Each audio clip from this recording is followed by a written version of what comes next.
దేవుని స్తోత్రం. దేవుని ప్రజలకి పాటల ద్వారా మేము పొంది ఉన్నాడు. జీవం కలిగిన దేవుని వాక్యాన్ని వినబోతుండగా శ్రద్ధ కలిగి ఆలోచిద్దాము. వాక్యం నిమిత్తము ప్రేరేపణ కలిగిన వారు ఒకరు ప్రార్థించినట్లయితే తదుపరి వాక్యంలోకి వెళ్దాం.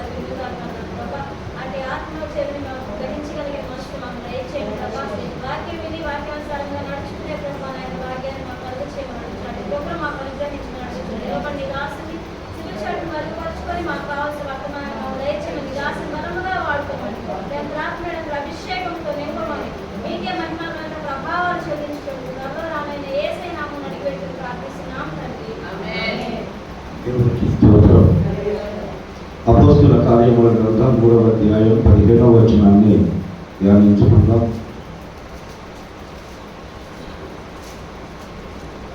అపోస్తుల కార్యముల గ్రంథం 3వ అధ్యాయం 15వ వచనం. మీరు జీవాధిపతిని చంపితిరి కానీ దేవుడు ఆయనను మృతులలో నుండి లేపడు, అందుకు మేము సాక్షులము. దేవునికి స్తోత్రం. జాగ్రత్తగా విన్నాము. జీవాధిపతిని చంపేశారు, దేవుడు ఆయనను మృతుల్లో నుండి లేపాడు. జాగ్రత్తగా ఈ వాక్యాన్ని మనం పరిశీలించినట్లయితే యేసుక్రీస్తు ప్రభువారు ఎవరి నిమిత్తమైతే ఈ లోకానికి పంపించబడ్డాడు, ఆ విషయంలో ఆయన ఎన్నో శ్రమలు అనుభవించాడు, ఎంతో నరకాన్ని అనుభవించాడు. అయినప్పటికీ తండ్రి చిత్తాన్ని, అలాగే ఆయన వచ్చిన పనిని, ఆయన బాధ్యతను మర్చిపోలేదు, తండ్రి మాటలను మర్చిపోలేదు.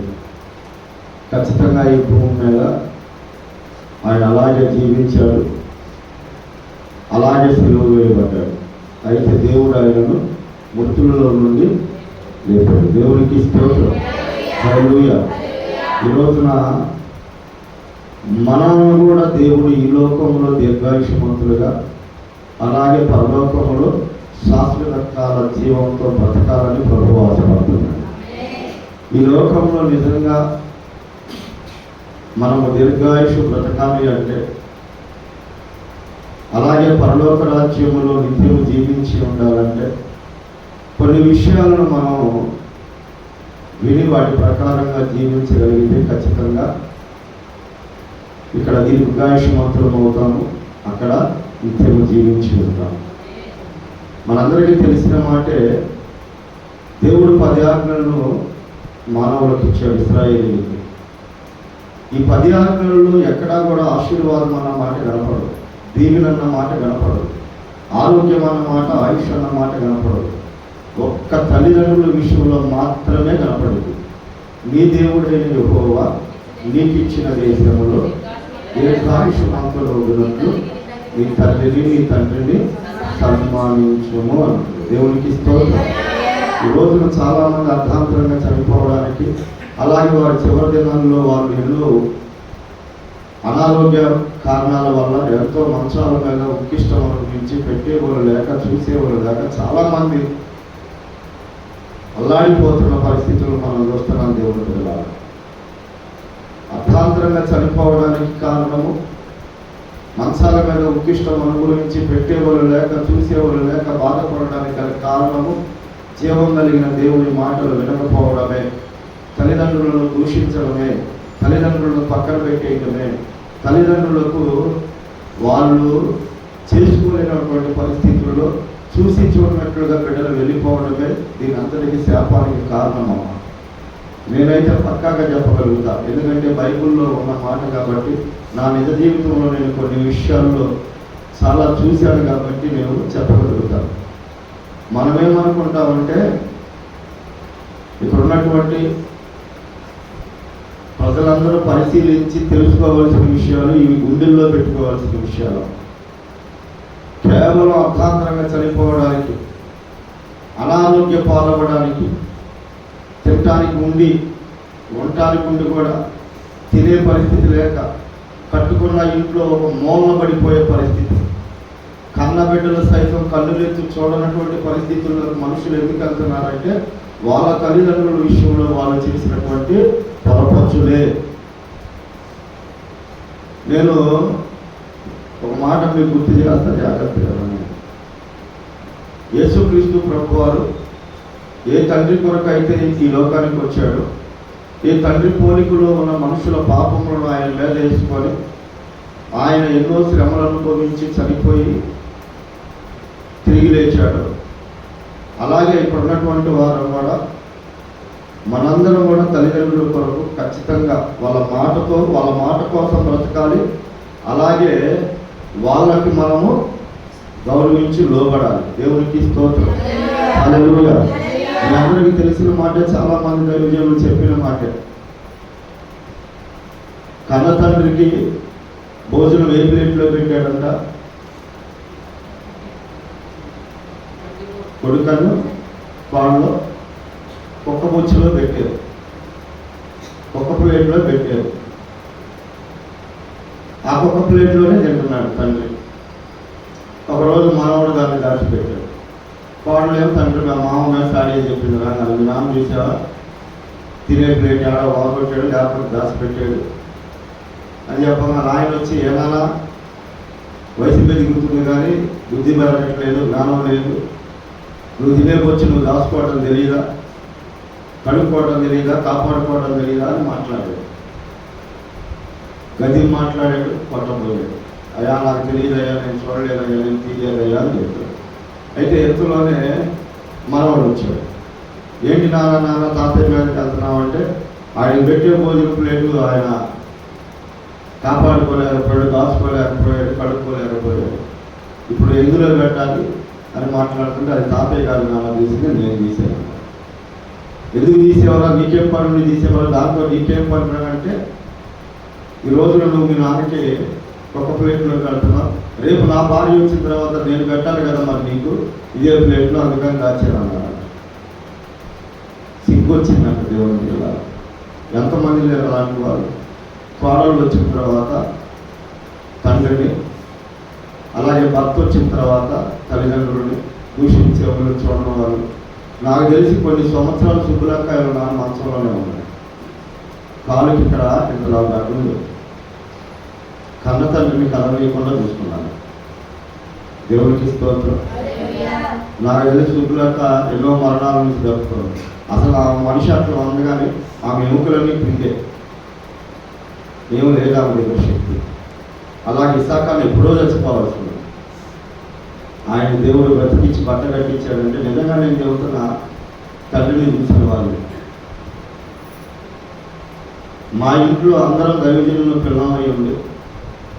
మా అమ్మ హాస్పిటల్లోకి వెళ్ళాలని అసలు ఆ మాట కూడా నేను అడిగేవాడిని కాదు. నీ పోటీ పెద్దలు అన్నారు, అయ్యా ఒక్కడే కాదు కదా పుట్టింది, ఇన్నాళ్ళు చూసేవు కదా, హాస్పిటల్ విషయంలో అందరినీ పిలిచి మాట్లాడండి, తలా కొద్దిగా వేసుకొని తీసుకెళ్తే బాగుంటుంది కదా అంటే నేను అందరినీ పిలిపించాను. మా అమ్మ మంచం మీద కూర్చొని ఉంది, అందరినీ పిలిపించి అడిగితే ఒక ఆయన ఏమో నాన్నకంటే 1 సంవత్సరం ఎక్కువ కాలం బ్రతికింది, అసలు ఆ ఆయన చనిపోతే పక్కన పడేసాము, ఏమైనా హాస్పిటల్కి తీపిడానికి మా దగ్గర డబ్బులు ఆడండి, మేము అంత దూరం వస్తామన్నారు ఒక ఆయన. ఒక ఆమె అయితే నేను 10,000 ఇస్తానయ్యా అని చెప్పి గుడి దాకా వచ్చి మా అబ్బాయి వద్దంటున్నారు వెనక్కి తిరిగి వచ్చింది. వాళ్ళిద్దరూ భూమి మీద చెప్పి మా అమ్మ ఆ మాటలు విని సగం చచ్చిపోయింది. ఏడ్చి కింద నుంచి పైకి అమ్ముకొని మిగతాది అవసరమైతే కాల్ చేస్తారు కానీ మీరు మాత్రం నా శవం కూడా మీరు ముట్టుకోవద్దు అన్న మా అమ్మ. ఇది నిజం. నేను అప్పుడు మా అమ్మను వాటేసుకొని ఏడ్చి, నేను ఉన్నానమ్మా భయపడమాక, అడగాలని అడిగాను అమ్మ వాళ్ళని చెప్పి అప్పటికప్పుడు పిల్లకాయల దగ్గరకు వచ్చి 50,000 రూపాయలు తీసుకొని అప్పుడు మా అమ్మని తీసుకెళ్ళి హాస్పిటల్లో చూపించుకున్నాను. దాదాపు మా అమ్మ చనిపోయి కార్యక్రమాలన్నీ అయిపోయేపాటికి నాకు 2 లక్షల రూపాయలు బాకీ పిల్లకాయల దగ్గర అయిపోయింది. వాళ్ళ పాపం నేను అడగగా నేను నోటు పత్రాలు లేకపోకుండా ఆ రోజున 2 లక్షల రూపాయలు ఇచ్చేసాను. తర్వాత అక్కడ నుంచి వచ్చేసిన తర్వాత మందిరం కట్టాలని, అది మీరే తీసుకొని నాకు డబ్బులు కట్టక్క అంటే వాళ్ళు అప్పు తీసుకొచ్చి ఆ రోజు నాకు చేతుల్లో పెట్టారు. ఆ డబ్బులతో నేను ఈ మందిరం కట్టాను. దేవుని బిడ్డలారా, నేను ఒక మాట చెబుతా వినండి. నా మీద మా అన్నదమ్ములందరికి కానీ మా అక్క చెల్లెలకు కానీ సంవత్సరం తేడా మేము అందరం పుట్టింది. అంటే నా మీద ఒక 5-6 సంవత్సరాలు పెద్దోళ్ళు అంతే. ఎవరు కొంతమంది భూమి మీద లేరు, ఉన్న వాళ్ళు రోగిస్తున్నారు. ఏ రోగం లేకుండా కడుపు నిండా అన్నం తింటుంది నేనే. నా బిడ్డలది దేవుడు పెడుతున్నాడు. నేను ఒకటే గుర్తు పెట్టుకొని చాలాసార్లు చెప్పాను. ఎందుకంటే మీ తల్లిదండ్రులు మీకు ఎంత గొప్పగా ఉండాలంటే మీరు మీ బిడ్డలకు అంత గొప్పగా అవుతారు రేపు. మా అమ్మ చనిపోయేలోపు ఆకలితో ఒక్క పూట కూడా తెచ్చిపోకూడదేనా. ముందు వండింది మా అమ్మకు వేడిగా వేసి అమ్మ నేను దేనాతో చెప్పుకున్నా. మా అమ్మ డబ్బులతో బతికిందమ్మ వ్యాపారంలో.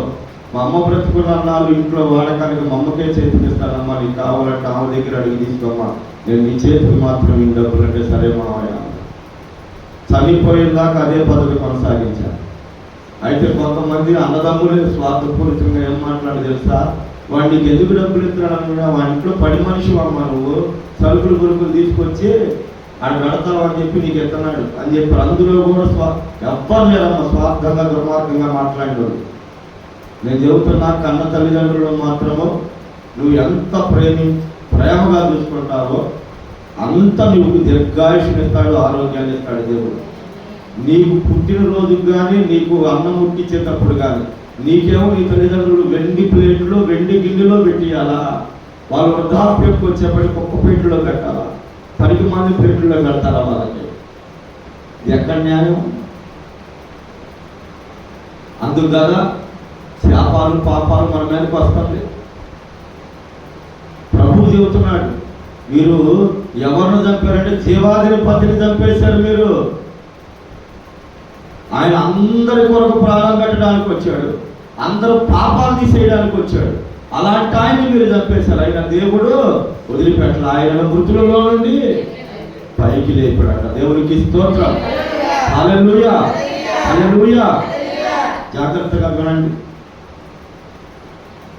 ఒక తండ్రి దగ్గర ఒక కుమారుడు 17 సంవత్సరాలు అల్లాడు ముద్దుగా పెరిగాడు.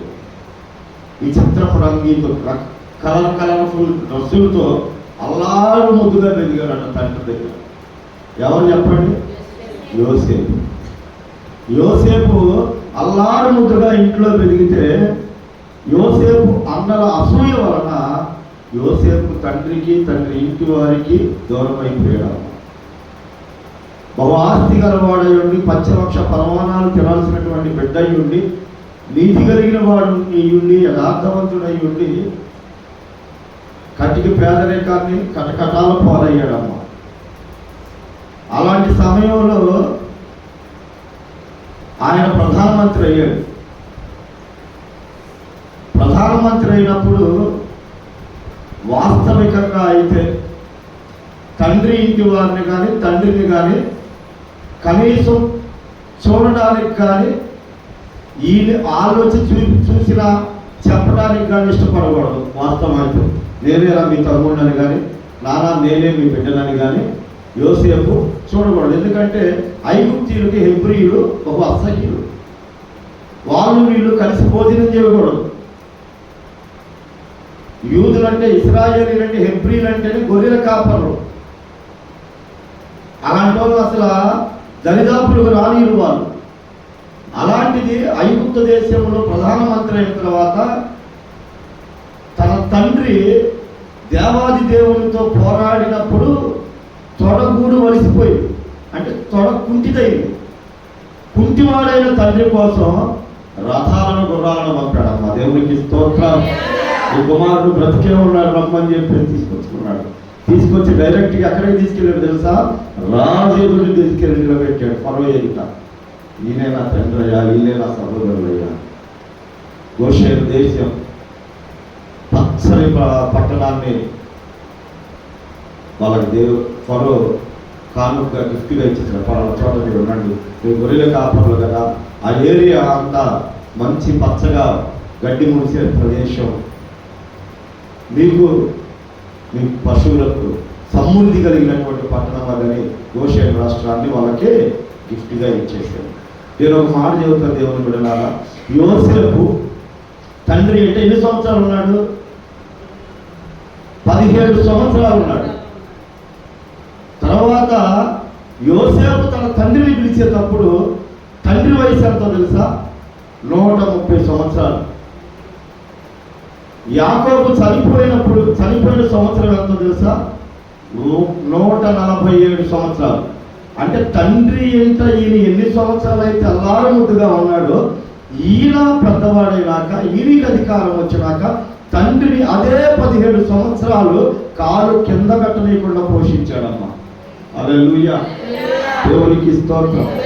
తల్లిదండ్రుల ప్రేమ ఎంత గొప్పగా ఉండదో, బిడ్డలను ఎంత కష్టపడి పెంచుతారో, అలాగే తల్లిదండ్రుల కొరకు బిడ్డలు కూడా అంత ప్రేమతో అంత కష్టపడి వాళ్ళ కష్టం లేకుండా బ్రతికించాలమ్మా. దేవునికి స్తోత్రం. చూడండి, నేను చాలా మందికి చెబుతా ఈ మాట.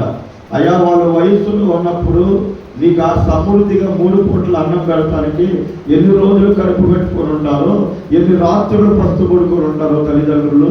అయ్యా, ఈ రోజులు వాళ్ళు వృద్ధులైపోయారు. ఆ రోజులు ఎవరి కాలంలో కడుపు పెట్టుకున్నా కానీ నిలబడగలిగారు. ఇప్పుడు ఒక పూట తినకపోతే ఆ వృద్ధులు ఉండలేరయ్యా. ఖచ్చితంగా వాళ్ళకి పెట్టి మనం మానుకోవాలయ్యా అని చెప్తా. దేవునికి స్తోత్రం. మా నాన్న చెప్పేవాడు, మా అమ్మ చెప్పేది ఏమని, ఒక రోజు పనికి వెళ్తే మాకు సరిపోదని అర్ధరాత్రులు ఒక రోజు నుండి 2వ పనికి కూడా వెళ్ళేవాడు అంట. మన వస్తా బియ్యం మూట పెట్టుకొని వస్తే గిన్నెలు పట్టుకొని పోయి చుట్టూ 6 నిలబడి ఉండేవాళ్ళం అంట. మేమందరం ఆ గది దాగిన తర్వాత ఉంటే దానికి కూడా లేకపోతే లేదంట. దేవునికి స్తోత్రం. హల్లెలూయా. నేను ఎందుకు ఈ మాటలు చెబుతున్నానంటే, దేవుని బిడ్డలారా, మనకి జీవాధిపతి ఎవరో కూడా మనకు కూడా తెలియట్లా. వాళ్ళు జీవాధిపతి అని యేసయ్యను చంపేశారు.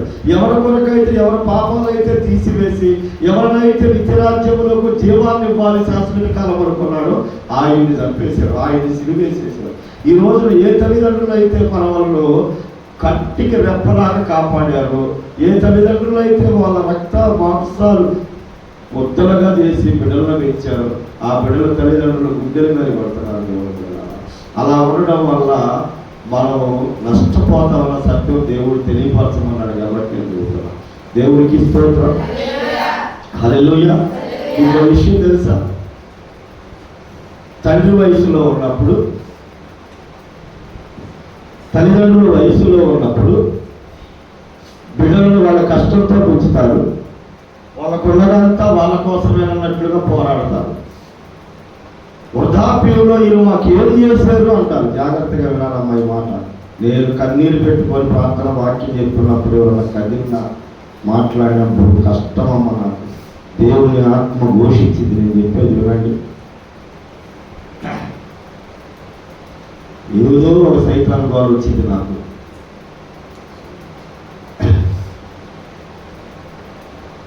యేసుక్రీస్తు ప్రభువాడు జీవాధిపతి, ఆయన్ని చంపేశాం.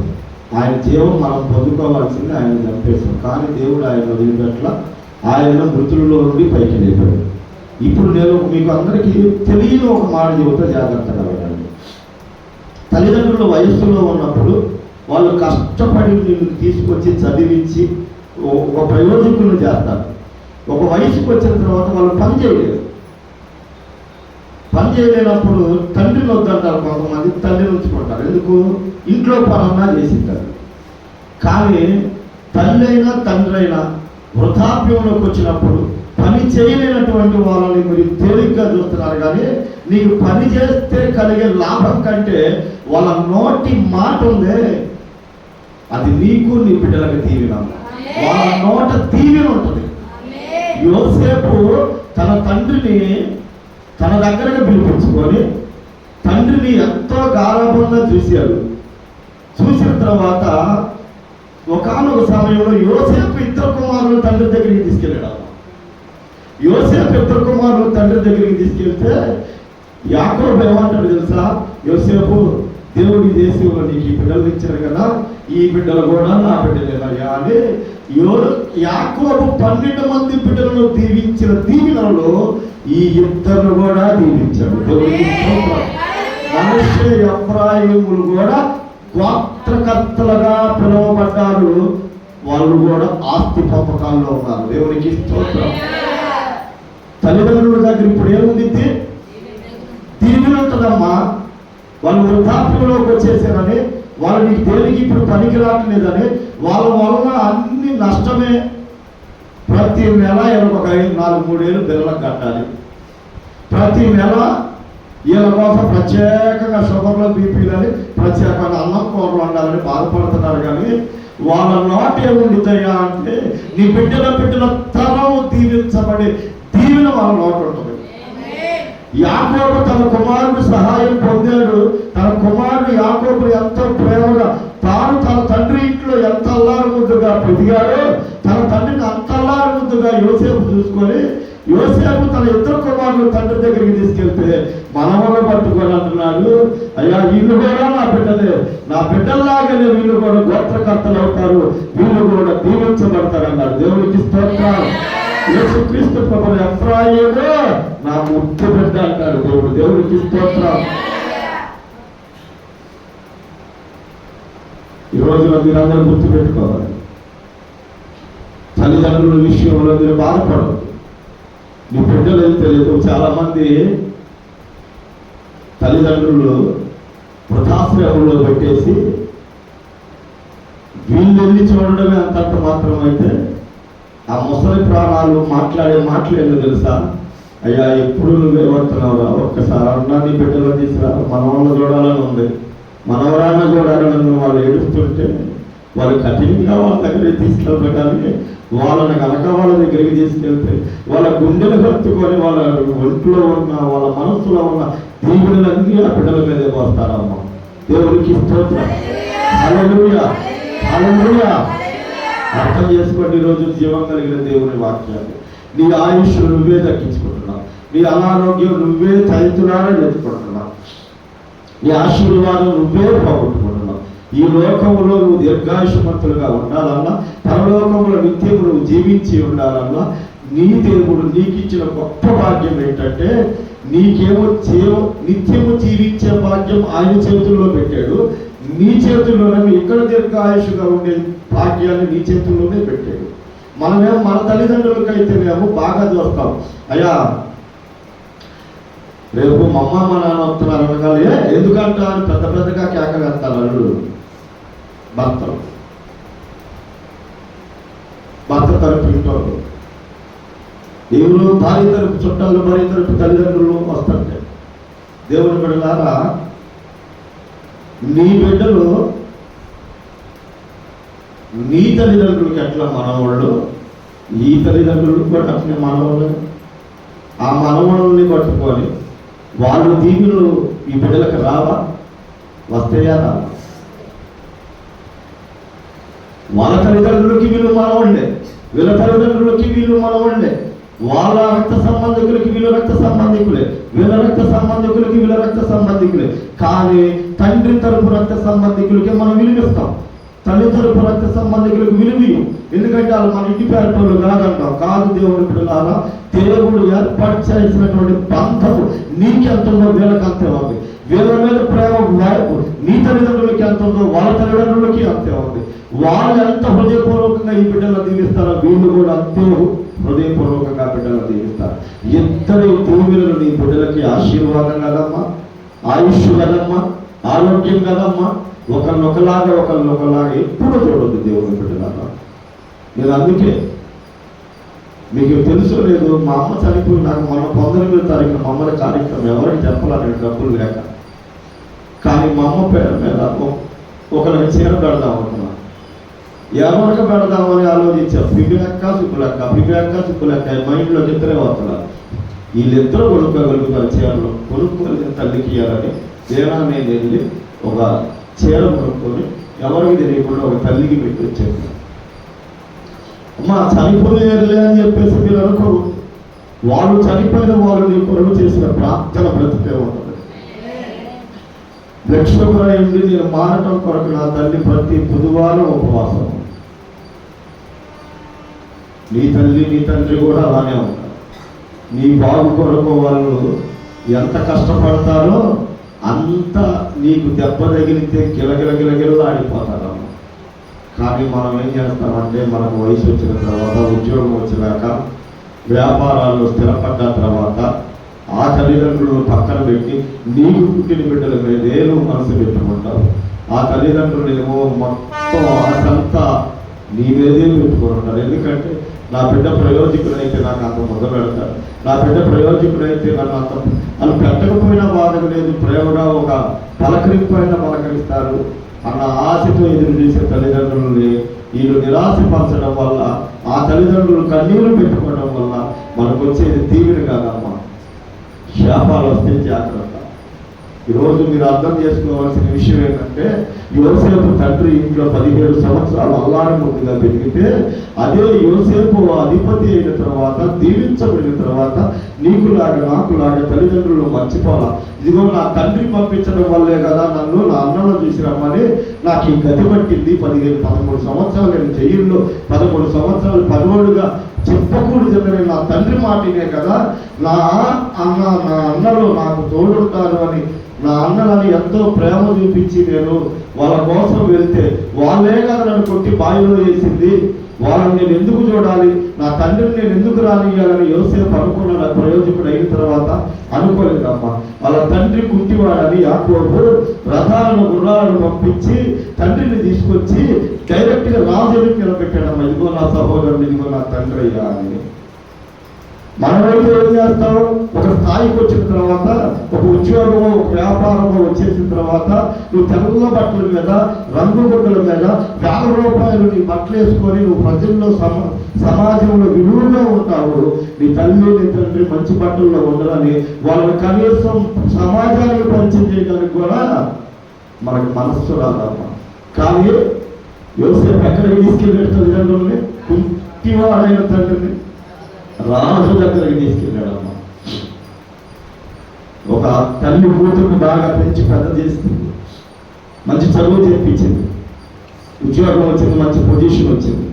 ఒకరోజు పుట్టినరోజుకి స్నేహితులు అందరినీ పిలిచింది. ఇంటికి ముందుగానే తల్లికి చెబుతుంది, ఇదిగో పలానా వంట చేయి, పలానా వంట చేయి. వంటలన్నీ చేసిన తర్వాత మేము ఎవరు రాకముందే నువ్వు డైనింగ్ టేబుల్ మీద వంటలు పెట్టేయాలి, నువ్వు మాత్రం నా స్నేహితులు కంటపడ మాకమ్మ అని చెప్పిందంట. సరేనమ్మా అని చెప్పేసి ఆమె అన్ని వంటలు చేసి అందరికంటే ముందు డైనింగ్ టేబుల్ మీద పెట్టిందంట.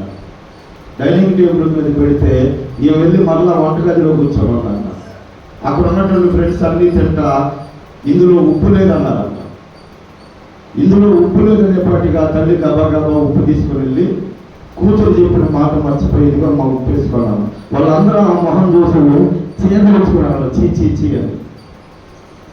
అప్పుడు ఆ కుమార్తె వాళ్ళందరి ముందు ఆ తల్లిని పట్టుకొని నీ మొహం చూపి యుద్ధానగా దరిపుతాను అది ఇదని తిట్టిన్నాను. అందరి ముందు మౌనంగా ఉందంట ఆ తల్లి. అందరు స్నేహితులు వెళ్ళిపోయిన తర్వాత ఆ బిడ్డను అడిగిందంట, అమ్మా నేను ఎందుకు ఇలా అయ్యానో నీకు తెలుసా అని. ఎందుకు అయ్యావు ఏంది అని అడిగినప్పుడు, మా నువ్వు చిన్నపిల్లగా ఉన్నప్పుడు ఉయ్యాల్లో ఉన్నప్పుడు నేను కొట్టుకాడికి వచ్చేపాటికి ఇల్లు తగలబడుతుంటే అందరూ ఎవరు బతికించడానికి తీసుకురావడానికి వెళ్ళకపోతే నేనేనమ్మా వెళ్ళింది. ఆ మంటల్లో నీ కోసం వెళ్ళినప్పుడు నా మొక్కం కాలిందమ్మా, నీ కోసం నా సౌందర్యం పోయిందమ్మా, నా అందం పోయింది. యవన కాలంలో నుండి నేను నా ముఖాన్ని ఎవరికి చూపించకుండా నీ కోసం బ్రతుకుతుంటే ఈరోజు అందరి ముందు నన్ను ఈ రకంగా మాట్లాడేవంటే అప్పుడు ఆ బిడ్డ కన్నీరు గాచి కాళ్ళు పట్టుకుని నేర్చుకున్నాను. దేవుని బిడ్డ నేను ఎందుకు ఇవన్నీ మీకు చెబుతున్నానంటే, నీకు ఈ దేశంలో దీర్ఘాయుష్మంతులు అవ్వాలి అంటే, ఆరోగ్యకరంగా ఉండాలి అంటే, ఐశ్వర్యవంతులుగా ఉండాలంటే నీ తండ్రిని నీ తల్లిని సన్మానించమని దేవుడు చెప్పాడు. 10 ఆజ్ఞలలో ఎక్కడ దీవెన లేదు, 10 ఆజ్ఞలలో ఎక్కడ ఆయుష్ లేదు. ఈ ఒక్క తల్లిదండ్రుల దగ్గర మాత్రమే దీవెన ఉంది, ఆశీర్వాదం ఉందమ్మా. నీ తల్లిదండ్రులను నువ్వు చూస్తూ నా బైబుల్లో నా దేవుడు చెప్పింది ఇదే కదా అని చెప్పేసి నీ అత్తమామలు నీ తల్లిదండ్రులు కాదనుకోవద్దమ్మా. వాళ్ళు కూడా నీ తల్లిదండ్రులే అనుకోవాలి, వాళ్ళ దీవెనలు కూడా నీకు రావాలమ్మా. చాలామంది ఏం చేస్తారంటే తండ్రి పని చేయలేడు, తల్లి అయితే పని చేసి తన దగ్గర పెట్టుకుంటారు. తండ్రి పని చేయకపోయినా, తల్లి పని చేయకపోయినా, వాళ్ళు ఓడకనే మంచం మీద ఒక మూలలో కూర్చున్నా వాళ్ళ వయస్సులో నుండి వాళ్ళు చూసిన అనుభవాలన్నీ నీకు జాగ్రత్తలుగా చెబుతారు. అలాగే నువ్వు బయటికి వెళ్ళి మళ్ళా వచ్చేంత నా బిడ్డ బయటకు రావాలి, తన ఇంటికి రావాలయ్యా తొందరగానే కళ్ళు కాయలు కాసుకొని వస్తారు. వాళ్ళ హృదయంలో ఉన్న వాళ్ళ నోటి మాటలో లాస్ట్ దీవెన ఉందే, ఆ దీవెన నీకు నీ బిడ్డలకి ఇచ్చేస్తారు. చనిపోతా. దేవునికి స్తోత్రం. హల్లెలూయా, హల్లెలూయా. మర్చిపోవద్దు, సత్యాన్ని గుర్తుపెట్టుకోండి. యేసుక్రీస్తు ప్రభు వారు మనందరి శాపాల మీద వేసుకొని మనందరికి జీవాన్ని ఇవ్వడానికి ఆయన వేడికి వస్తే మనందరం కలిసి జీవాధిపతులు సిలువ వేసేసామంట. ఆయన దేవుడు ఆయనలో మృతులలో నుండి పైకి లేపాడంట. దేవునికి స్తోత్రం. హల్లెలూయా. ఎప్పుడైనా గుర్తుపెట్టుకోండి, బాధింపబడిన వారు ఆదరించబడతారు, బాధించిన వారు శిక్షించబడతారు. మీకు అర్థమైందా ఈ మాట? బాధింపబడిన వారు దీవించబడతారు, ఆదరించబడతారు, బాధించిన వాళ్ళు మాత్రం శిక్ష పడింది వాళ్ళకి. అంటే తల్లిదండ్రులను చూడకోకుండా వాళ్ళని బాధించారే, ఆ బాధించిన ఆ శాపం, ఆ శిక్ష బాధించిన నీకు వచ్చింది. బాధించబడుతున్నారు తల్లిదండ్రులు, ఎవరో ఒకళ్ళ ద్వారా నా దేవుడు ఆదరించగలుగుతాడు వాళ్ళను. హల్లెలూయా, దేవుడికి స్తోత్రం. ఏమి లేని వాళ్ళమని మీరు బాధపడాల్సిన పని లేదా? నీ తల్లికి నీ తండ్రికి ఇప్పుడు వెతుకులు పెట్టుతారు. నిన్ను ఐశ్వర్యవంతురాలుగా చేసింది ఆ దేవుడు, దీర్ఘాయుష్మంతురాలుగా చేసింది ఆ దేవుడు.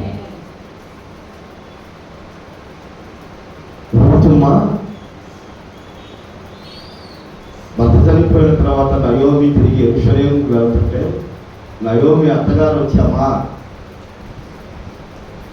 నువ్వు నీ తల్లిదండ్రుల దగ్గరికి వెళ్ళిపోమ్మా, నేను ముసలిదాన్ని అయిపోయాను, నాకున్న ఇద్దరు బిడ్డలు చనిపోయారు, నేను ఇప్పుడు భర్త దగ్గర సుఖం పొంది బిడ్డలు కానీ వాళ్ళు పెద్దోళ్ళు ఏం అక్కడ ఉండలేవు, నువ్వు చక్కగా మీ తల్లిదండ్రుల దగ్గరికి వెళ్ళమ్మా అంటే ఆమె ఏమంటే, నీ జనమే, నీ దేవుడే, నీ ఉండి చోటే దేవునికి స్తోత్రం.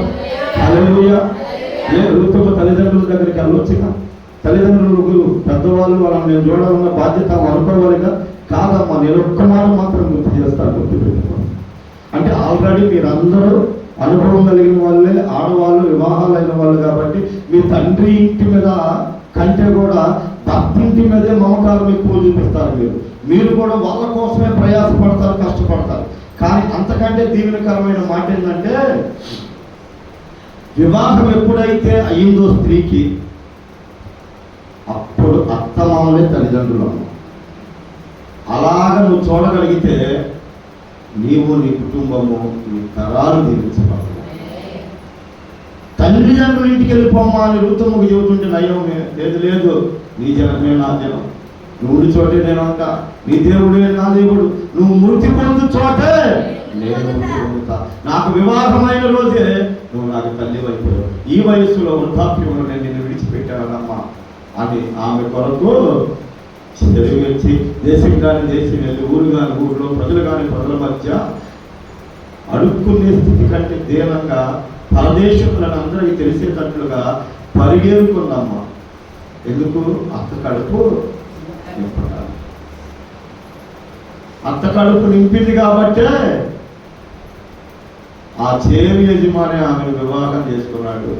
బోయేజు ఉబేదును కన్నాడు, ఉబేదు యెషయిని కన్నాడు, యెషయి దావీదును కన్నాడు, దావీదు వంశం నుండి యేసుక్రీస్తు ప్రభువారు పుట్టాడు. దేవునికి స్తోత్రం.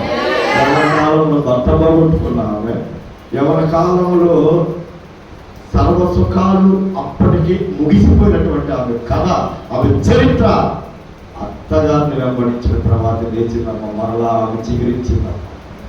అలాంటి చిగురు కాదు, యెషయి మొద్దు నుండి చిగురు పుట్టింది. ఆయనే జీవాధిపతి, ఆ జీవాధిపతే ఆమె గర్భవాసం. దేవుడికి స్తోత్రం. హల్లెలూయా. అర్థం చేసుకోండి ఈరోజు దేవుని వాక్యాన్ని. దేవుని బిడ్డలారా, యేసుక్రీస్తు ప్రభువారి జీవాధిపతి నీకు జీవాన్ని ఇవ్వడానికి వచ్చాడు. ఇక్కడికి నీ శాపాలన్నీ ఆయన మీద చేసుకోవడానికి వచ్చాడు. అలాంటి ఏసైని పట్టుకుని కూడా తక్కువ కొరడాకు తలకు మల్ల కిరీటం పక్కలో బల్లెం పొడి చేశారు, కాళ్ళకి చేతులకు మేకులు కొట్టేశారు, అరచేతులతో కొట్టారు, మొఖాన ఉమ్ము వేశారు, గడ్డ పొరికేసేసారు. అయ్యో కాని మాటలు అనరాని మాటలు మాట్లాడారు. ఆయన మోయలేని సిలువను ఆఖరి చివరి రక్త పుట్టు వరకు వస్తువుని నీ కొరకు నా కొరకు రక్తం కార్చేశారు. అలాంటి ఏసైని మనం సిలువేసేసారు, సొంత వాళ్ళు వేసారమ్మా. కానీ దేవుడు వదిలిపెట్టరా. ఈ రోజున నువ్వు కూడా ఎంత కష్టపడితే అంత ఆశీర్వాదం, అంత దేవుడు నీకు వచ్చింది. అడగండి, నేను దేనా వాళ్ళ అమ్మ విషయంలో నేను ఉట్టి మాటలు చెప్పట్లేదు. నేను ప్రభువులోకి వచ్చి నాకు 4 బిడ్డలు ఇచ్చాడు దేవుడు. 4 బిడ్డలకి ఒక్క కాన్పు కూడా చాలా డబ్బులు చేతని చెప్పి వాళ్ళు ఎన్ని రోజులైతే దేనాకి దగ్గర ఉండి ఆ బిడ్డను చూశారో అన్ని రోజులు వాళ్ళ కూలీలు ఇచ్చా. ఇంకా వాళ్ళ రోజువారీలు వారాలు కూడా నేనే కట్టా. వాళ్ళకి తలుపులు లేకపోతే మరలా నేనే పెట్టించా. ఆమెకు బాగాపోతే ఇక్కడికి తీసుకొచ్చి బాగుపడిన దాకా 1000 రూపాయలు పెట్టాను. ఎందుకో తెలుసా, నా తల్లి ఎంతో ఆ తల్లి అంతే. ఎందుకంటే ఇది మనకు దీవెనమ్మ, ఇది మనకు ఆశీర్వాదం అమ్మ. ఆ తల్లి వచ్చినప్పుడు దేనాన్ని పెద్ద కుమార్తెగా అనుకున్న దేనాన్ని బట్టి ఇదిగో నా బిడ్డలని, నా బిడ్డలను మనసారా దీవించదా, ఏమి ఇవ్వలేకపోయినా ఆ దీవించాలమ్మ, తరతరాలు వచ్చింది. మీరు కూడా అదే ఆలోచన చేయండి. నీ తల్లిదండ్రులే కాదు, నీ అత్తమామలు కూడా నీ తల్లిదండ్రులు. నీకు వివాహం అయినప్పుడే నీ తల్లిదండ్రులు పక్కన పెట్టేయాలి. వీళ్ళే నీకు తల్లిదండ్రులు అవ్వాలి. అప్పుడే మనం దీవించబడతాం, అప్పుడే మనం ఆశీర్వదించబడతాం. ఇది సత్యం. అంటే అలాంటి నీ తల్లిదండ్రులు చూడొద్దు, అట్లా అవకాశం ఉన్నంత వరకు నీ తల్లిదండ్రులు చూడు. కానీ నువ్వు కొత్తగా ఇక్కడికి వస్తే ఎవరేందో తెలియకపోతే, లోకం తెలియకపోతే, కొట్టెక్కడో తెలియకపోతే నేను ఇంట్లో కూర్చోబెట్టి సమస్తం చూసింది ఆ అత్త అమాలేగా. ఈరోజు నీకు ఊరు తెలిసి, కొట్లు తెలిసి, సరుకులు తెచ్చుకోవడం తెలిసేపటికి అలా మనం తేలిగ్గా మాట్లాడదామా?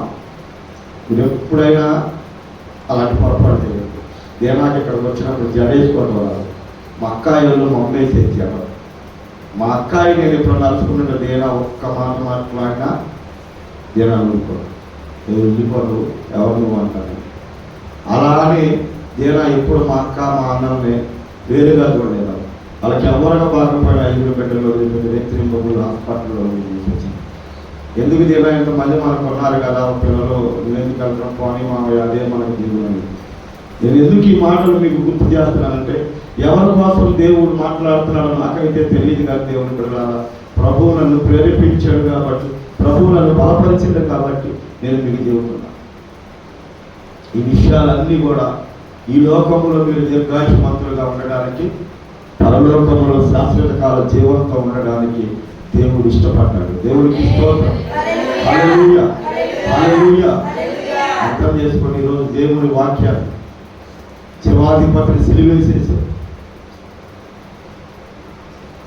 ఇంకో విషయం చెప్పరా, ఇది నా కోసం కాదు, మీ క్షేమం కొరకే. ఈ లోకపు తల్లిదండ్రుల కంటే ఆత్మీయ తల్లిదండ్రులు గొప్పవాళ్ళని బైబిల్ చెప్తున్నారు, ప్రభువే చెప్తున్నారు. ఈ ఆత్మీయ తల్లి ఇప్పుడు ఎలా తయారయ్యాయంటే తల్లిదండ్రుల ఆస్తి, బైబిల్లో ఉందమ్మా ఈ మాట. తల్లిదండ్రుల ఆస్తినంట లాగేసుకొని వాడేసుకొని అది మా హక్కు అంటారంట. అది తప్పని బైబిల్ చెప్తుంది.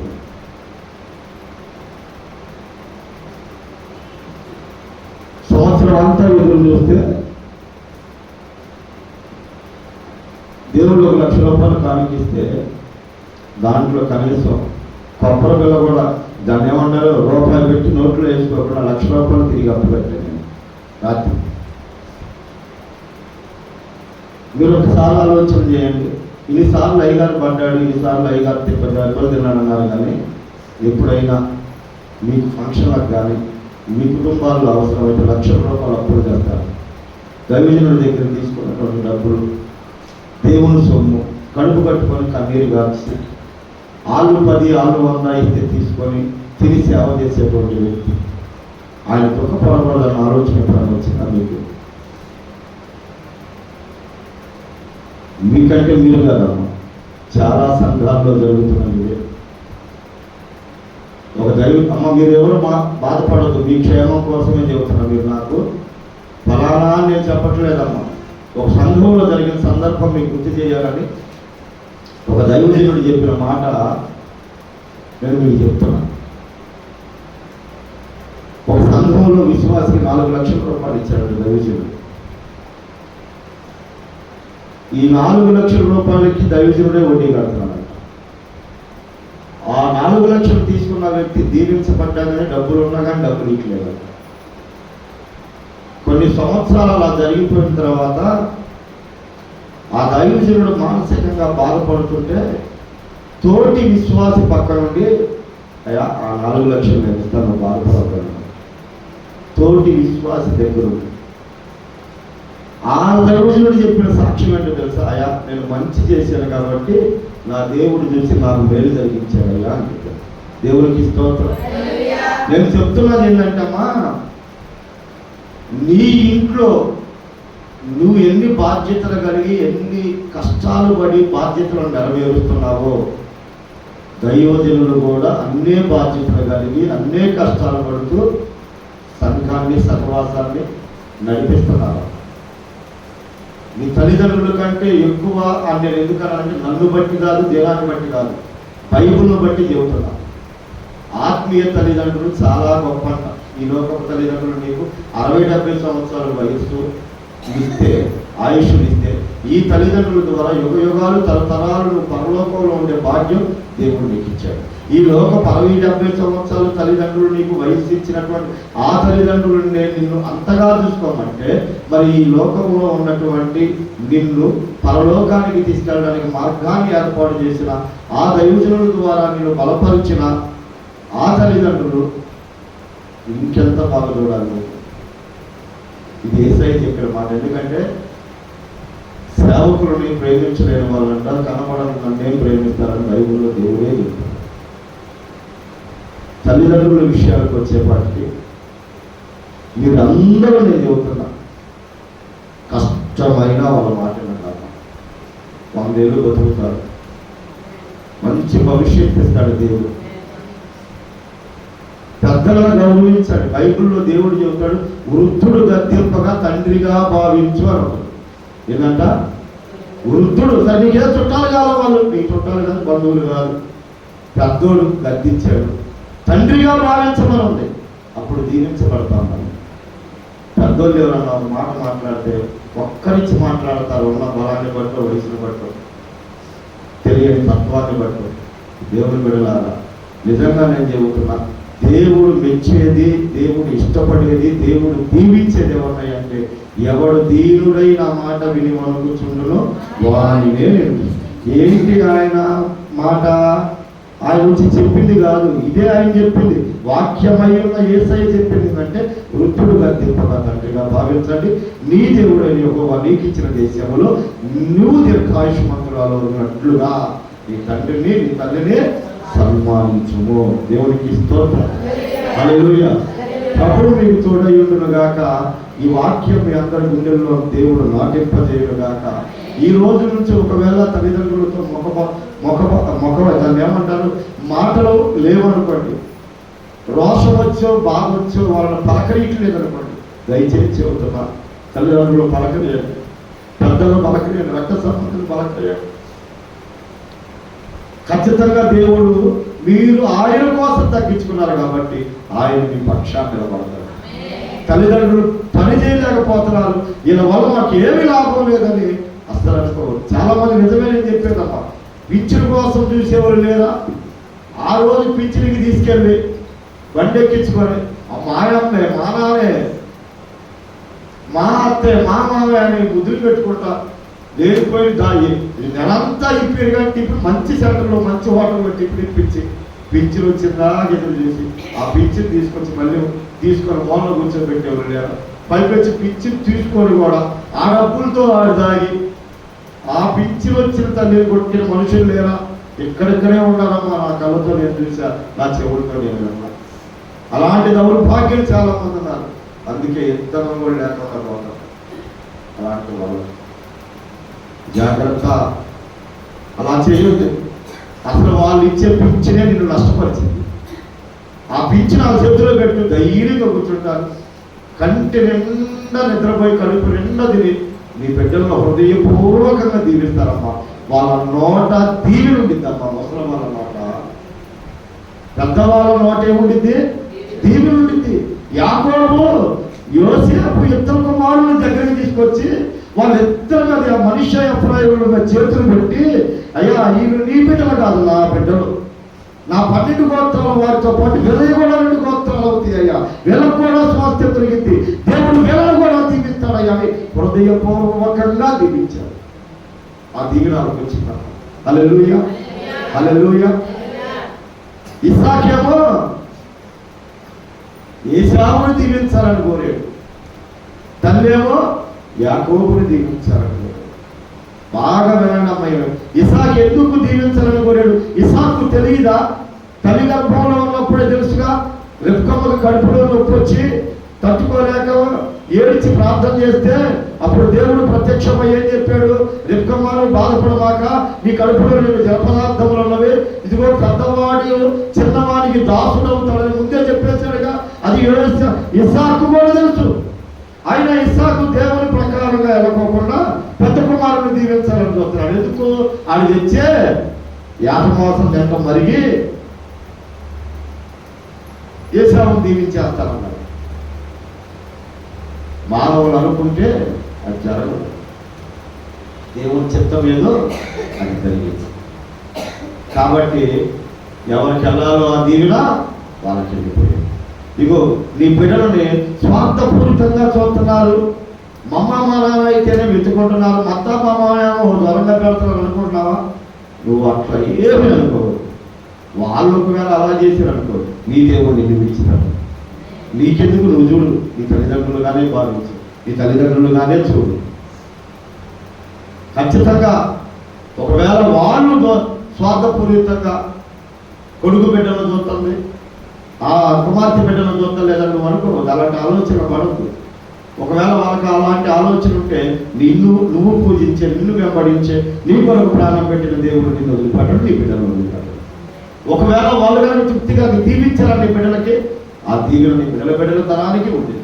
హల్లెలూయా, దేవుడికి స్తోత్రం. సేవలు అడిగిన దేవుడు ఈ మాటలను దీవించును గాక. ప్రార్థన చేసుకుంటాం. పరిశుద్ధుల పరమతండ్రి గొప్ప దేవుడు మహాగణుడు స్తోత్రం.